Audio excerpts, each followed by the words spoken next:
Ya, Assalamualaikum warahmatullahi wabarakatuh. Baiklah, hari ini kita akan masuk ke topik yang pertama di kelas 12. Topiknya adalah pertumbuhan dan perkembangan.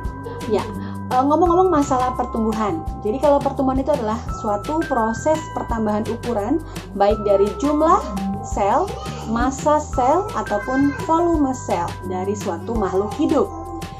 Contohnya banyak. Bisa kalian contohkan satu-satu? Gampang. Yang pertama, kalau ada adik bayinya itu baru lahirnya 2,6 kilo. Kemudian sekarang dia sudah 5 tahun, beratnya sudah 30 kilo. Ada pertambahan ukuran di situ ya, 30 kilo dikurang 2,6 kilo. Jadi berapa tuh? 27,4 kilo. Itulah yang disebut dengan pertumbuhan ya, pertambahan ukurannya yang kalian lihat. Kemudian waktu dia lahir dulu mungkin 47 cm ya. Sekarang dia sudah punya tinggi badan yang 176 cm. Itu ada pertambahan. Nah, pertambahan itulah yang disebut dengan pertumbuhan. Kalau tanaman kemarin nanamnya biji tuh ya. Jadi waktu biji kalian semai, kemudian akan tumbuh jadi tanaman yang dari berapa senti? 5 misalnya ya, 5 cm, 7 cm, 10 cm. Dan nanti akan ada praktikum ya di kelas 12 ini tentang perkecambahan ya. Jadi kalian tahu bagaimana proses pertumbuhan itu terjadi. Baik, sampai sini kalau ada pertanyaan bisa kalian isi di kolom komentar di bawah ya. Sebelum kita sambung, jangan lupa juga terus dukung channel ini ya dengan kalian klik subscribe di bawah. Oke. Nah, berikutnya pertumbuhan itu ya sifatnya adalah irreversible atau tidak bisa balik lagi. Apakah mungkin tuh ya, misalkan kalian baju bayi dulu dipakai sekarang, apakah muat ya? Nggak muat. Jadi yang namanya pertumbuhan itu tidak bisa balik lagi. Jadi kalau misalnya jadi udah dewasa mau jadi bayi anak-anak lagi itu nggak bisa ya. Nah, selain itu juga pertumbuhan itu sifatnya kuantitatif, artinya adalah bisa diukur. Apa maksudnya ya? Jadi kalau misalnya bisa diukur tuh contohnya mau ukur berat badan pakai timbangan, ada alat ukurnya ya, ada satuannya juga. Kemudian kalau mau ukur berat pakai timbangan ya. Oke, kalau tanaman itu pakai alat namanya auxanometer ya. Oke. Nah, ngomong-ngomong masalah pertumbuhan nih ya, kalian lihat tuh badan kalian gede atau kecil? Gede pasti ya. Oke, kalau gede berarti sudah mengalami masa pertumbuhan. Ya, yang kedua adalah perkembangan. Perkembangan itu adalah suatu proses menuju kedewasaan atau pematangan fungsi organ. Contohnya bagaimana? Misalnya pada manusia ya, kalau pada manusia ini dia akan mengalami yang namanya suatu proses menstruasi atau mimpi basah. Ya, jadi kalau untuk manusia seperti itu ya, laki-laki perempuan beda.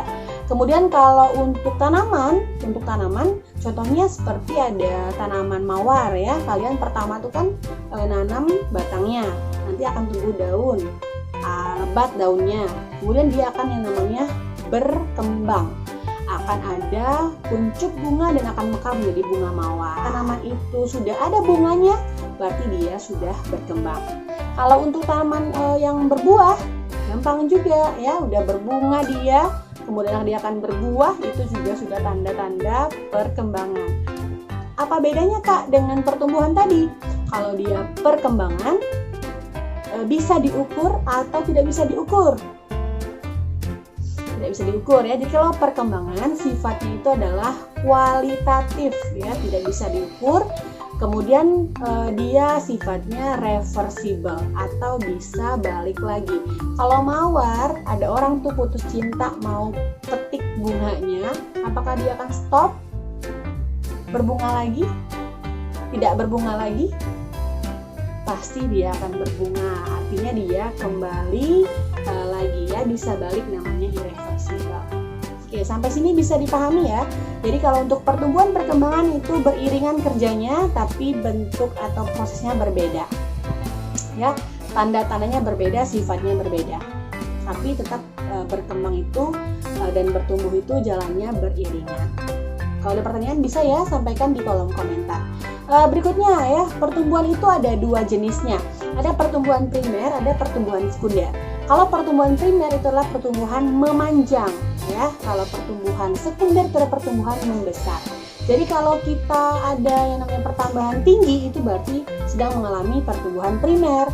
Ya, tanaman dari dia pendek jadi tinggi itu namanya pertumbuhan primer. Kalau dia sudah membesar batangnya itu berarti pertumbuhan sekunder. Gampang ya? Oke. Ada yang membuat tumbuh primer dan tumbuh sekunder. Kalau dia pertumbuhan primer itu ada namanya meristem primer. Ya, meristem primer itu ada di mana, Kak? Ada di bagian atas namanya pucuk, ya, pucuk batang. Kemudian yang di bawah itu adalah ujung akar ya. Jadi keduanya itu saling tumbuh. Kalau misalkan dia yang pucuk dia akan tumbuh ke atas, itu namanya adalah meristem apikal atau meristem apikal, meristem apex, ya sama saja. Kalau dia yang akar tuh bagian bawah, itu nanti ada namanya juga sama, meristem apikal atau meristem apex, yang membantu akar untuk menuju ke bagian bawah. Ya, dia akan mencari unsur air di bawah. Oke, ya. Berikutnya pertumbuhan itu diawali dengan proses yang namanya perkecambahan. Perkecambahan itu adalah apa? Suatu proses munculnya calon akar dan calon batang. Calon akar itu nama lainnya adalah radikula, calon batang itu adalah plumula. Oke, kalau misalnya perkecambahan itu ada beberapa proses yang mengiringinya. Biar lebih jelas kita buat dulu satu-satu. Ya, yang pertama, nanti kalian akan disuruh menanam biji kacang hijau yang ditanam di media kapas. Jadi ada gelas air mineral, kasih kapas, kemudian kalian kasih air secukupnya dan kalian letakkan biji-biji kacang hijau di situ. Ditunggu dengan waktu 1 minggu, kalian lihat perbedaannya dari hari pertama sampai hari ke-7. Nah, yang pertama sekali itu adalah akan terjadi proses imbibisi. Apa itu imbibisi? Proses masuknya air ke dalam biji, sehingga biji itu akan mengalami yang namanya proses kedua, yaitu adalah proses pengaktifan enzim. Apa yang aktif? Namanya enzim amilase. Amilase itu kita pelajari di kelas 11 ya. Jadi amilase itu adalah suatu enzim yang memecah amilum menjadi glukosa. Ketika glukosa dihasilkan, maka akan lanjut ke proses yang ketiga, yaitu adalah pembentukan energi. Jadi kalau misalkan ada glukosa, lihat ada prosesnya ya, C6H12O6, dia akan bernapas ditambah dengan oksigen, sehingga akan menghasilkan CO2 ditambah dengan H2O ditambah dengan 36 ATP, adenosin trifosfat atau energi. Ketika energi ini dihasilkan, maka proses yang terakhir adalah proses pembentukan calon akar dan calon batang. Selesai ya. Jadi kalau misalnya dari awal itu yang dibutuhkan tanaman itu bukan berfotosintesis ya, tapi bernapas. Kalau dia bernapas akan ada oksigen yang masuk. Ketika oksigennya masuk, maka oksigen bisa membantu proses pembentukan energi pada biji. Ya, sehingga biji tadi ada glukosa di dalamnya akan melakukan proses respirasi. Ya, respirasi adalah suatu proses pembentukan energi yang dibantu dengan oksigen, namanya respirasi aerob, sehingga dapat ATP ya, dan dia bisa juga membantu pembentukan organ pada tanaman. Ya, sekian dulu materi pada hari ini. Kurang dan lebihnya saya mohon maaf. Kalau masih ada pertanyaan, boleh kalian masukkan di kolom komentar di bawah ya. Untuk kuisnya saya sudah siapkan, ada namanya form ya.